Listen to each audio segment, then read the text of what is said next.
Hi students, welcome back to our e-learning PHY260 for sound.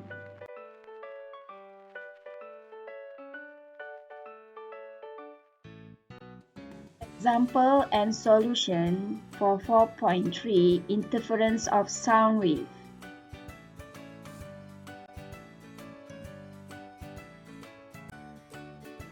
Let's try example 5. Two loudspeakers are 1 meter apart. A person stands 4 meters from one speaker. How far must this person be from the second speaker to detect destructive interference when the speaker emits 1150 Hz of sound? Assume the temperature is 20 degrees Celsius. Given that the speed of sound in air at 20 degrees Celsius is 343 meters per second.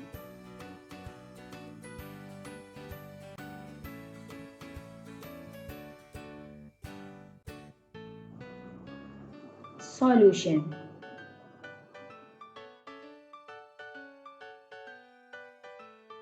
Highlight the important part. 1 meter apart, 4 meters from one speaker, frequency 1150 Hz, the speed of sound is 343, and question asks to find the distance when it is destructive interference. So we have two speakers and both speakers are 1 meter apart, and this person is at 4 meter distance.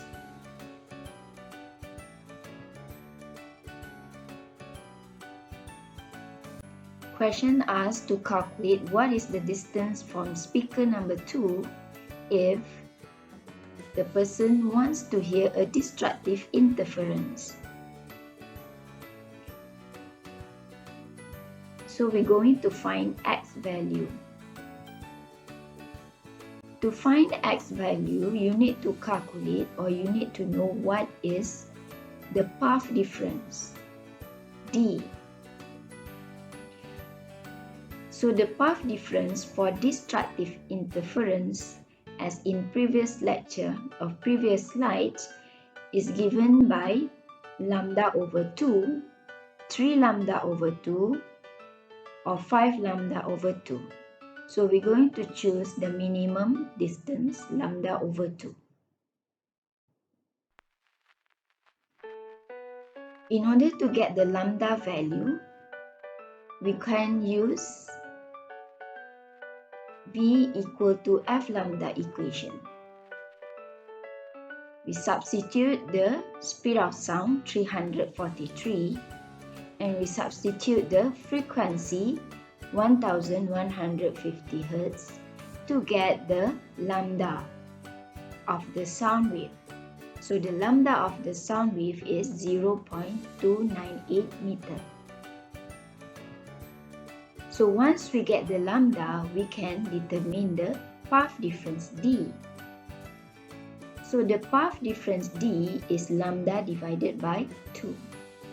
Substitute the lambda that we get before, 0.298 divided by 2.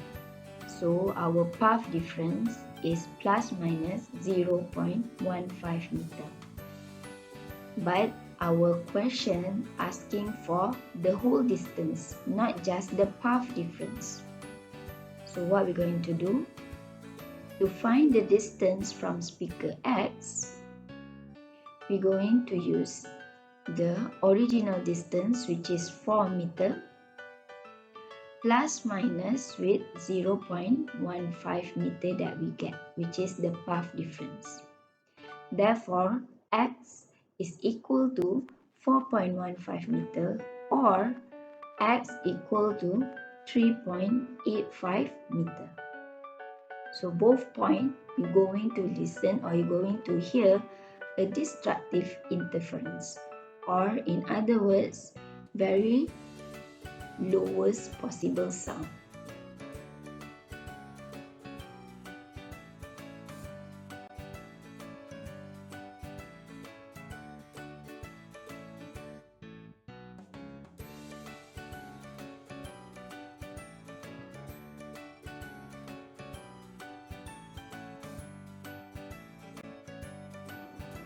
Example 6.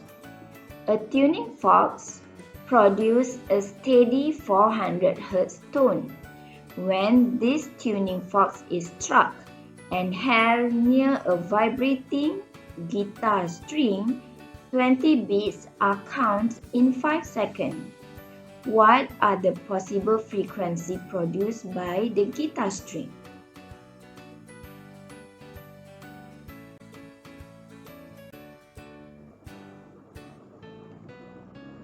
Solution. Highlight 400 Hz, 20 beats, and 5 seconds. Question asks to calculate the frequency produced by the guitar string. So we can use the second equation. Beat frequency is equal to total beats divided by time, or cycle divided by time. So the beat frequency is equal to 20 divided by 5, which is 4 Hz. So this is the beat frequency. But question asks the frequency produced by the guitar string. We already knew that the frequency produced by the tuning fork is 400 Hz. So we're going to use the first equation for beat frequency, which is equal to modulus F1 minus F2.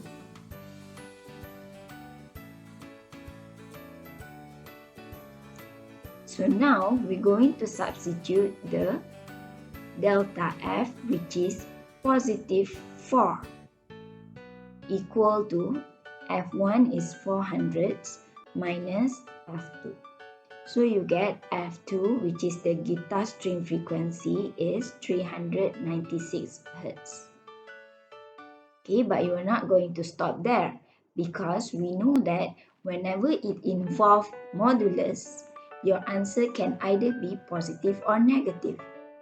In that means, we need to plug in the same equation, but the 4 now will become negative. So negative 4 is equal to same frequency for F1, which is 400 minus F2. So your F2 now is 404 Hz. So there is two possible answers for the guitar string, which is either 404 Hz or 396 Hz. Okay, so that's it for part 2 of this video. So please stay tuned for part 3, more interesting topic on sound, which is Doppler effect.